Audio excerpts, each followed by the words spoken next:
como está escrito: não há nenhum justo, nenhum sequer. Não há ninguém que entenda, ninguém que busque a Deus. Todos se desviaram, tornaram-se juntamente inúteis. Não há ninguém que faça o bem, não há nenhum sequer. Suas gargantas são um túmulo aberto, com suas línguas enganam. Veneno de serpentes está em seus lábios. Suas bocas estão cheias de maldição e amargura. Seus pés são ágeis para derramar sangue. Ruína e desgraça marcam os seus caminhos e não conhecem o caminho da paz. Aos seus olhos é inútil temer a Deus. Estevão, homem cheio de graça e do poder de Deus, realizava grandes maravilhas e sinais entre o povo. Contudo, levantou-se oposição dos membros da chamada Sinagoga dos Libertos, dos judeus de Cirene e de Alexandria, bem como das províncias da Cilícia e da Ásia. Esses homens começaram a discutir com Estevão, mas não podiam resistir à sabedoria e ao espírito com que ele falava. Olhando para ele, todos os que estavam sentados no sinédrio viram que o seu rosto parecia o rosto de um anjo.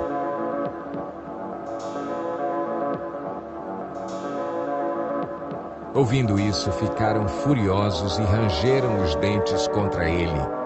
Mas Estevão, cheio do Espírito Santo, levantou os olhos para o céu e viu a glória de Deus e Jesus em pé à direita de Deus e disse: Vejo os céus abertos e o Filho do Homem em pé à direita de Deus.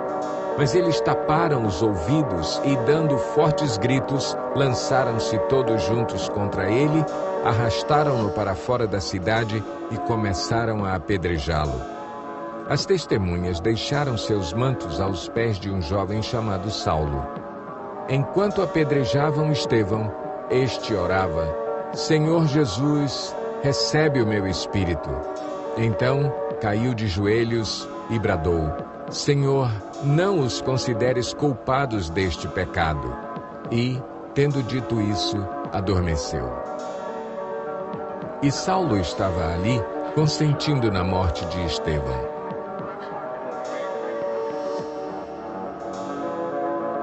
Enquanto isso, Saulo ainda respirava ameaças de morte contra os discípulos do Senhor. Dirigindo-se ao sumo sacerdote, pediu-lhe cartas para as sinagogas de Damasco, de maneira que, caso encontrasse ali homens ou mulheres que pertencessem ao caminho, pudesse levá-los presos para Jerusalém. Em sua viagem, quando se aproximava de Damasco, de repente brilhou ao seu redor uma luz vinda do céu.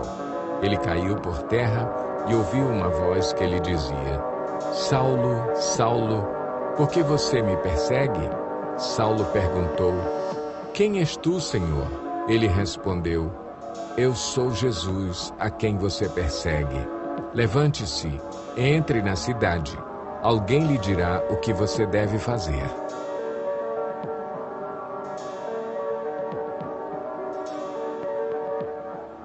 Três dias ele esteve cego, não comeu nem bebeu. Em Damasco havia um discípulo chamado Ananias.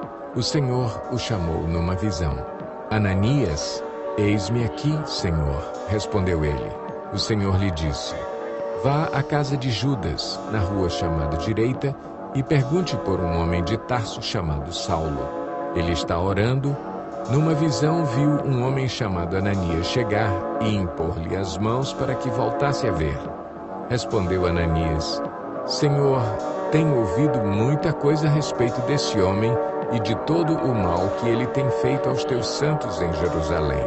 Ele chegou aqui com autorização dos chefes dos sacerdotes para prender todos os que invocam o teu nome.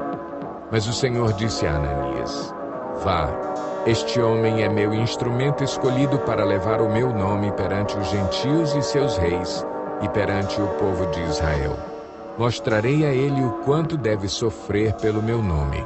Então Ananias foi, entrou na casa, pôs as mãos sobre Saulo e disse: Irmão Saulo, o Senhor Jesus, que lhe apareceu no caminho por onde você vinha, enviou-me para que você volte a ver e seja cheio do Espírito Santo. Imediatamente, algo como escamas caiu dos olhos de Saulo e ele passou a ver novamente. Levantando-se, foi batizado e, depois de comer, recuperou as forças. Logo, assim como por meio da desobediência de um só homem muitos foram feitos pecadores, assim também, por meio da obediência de um único homem, muitos serão feitos justos. A lei foi introduzida para que a transgressão fosse ressaltada. Mas onde aumentou o pecado, transbordou a graça, a fim de que, assim como o pecado reinou na morte, também a graça reine pela justiça para conceder vida eterna mediante Jesus Cristo, nosso Senhor. Dou graças a Cristo Jesus, nosso Senhor, que me deu forças e me considerou fiel, designando-me para o ministério, a mim que anteriormente fui blasfemo, perseguidor e insolente, mas alcancei misericórdia porque eu fiz por ignorância e na minha incredulidade. Contudo, a graça de nosso Senhor transbordou sobre mim com a fé e o amor que estão em Cristo Jesus.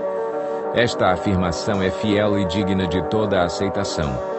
Cristo Jesus veio ao mundo para salvar os pecadores, dos quais eu sou o pior. Mas por isso mesmo alcancei misericórdia, para que em mim, o pior dos pecadores, Cristo Jesus demonstrasse toda a grandeza da sua paciência, usando-me como um exemplo para aqueles que nele haveriam de crer para a vida eterna. Ao Rei eterno, o Deus único, imortal e invisível, sejam honra e glória para todo o sempre. Amém.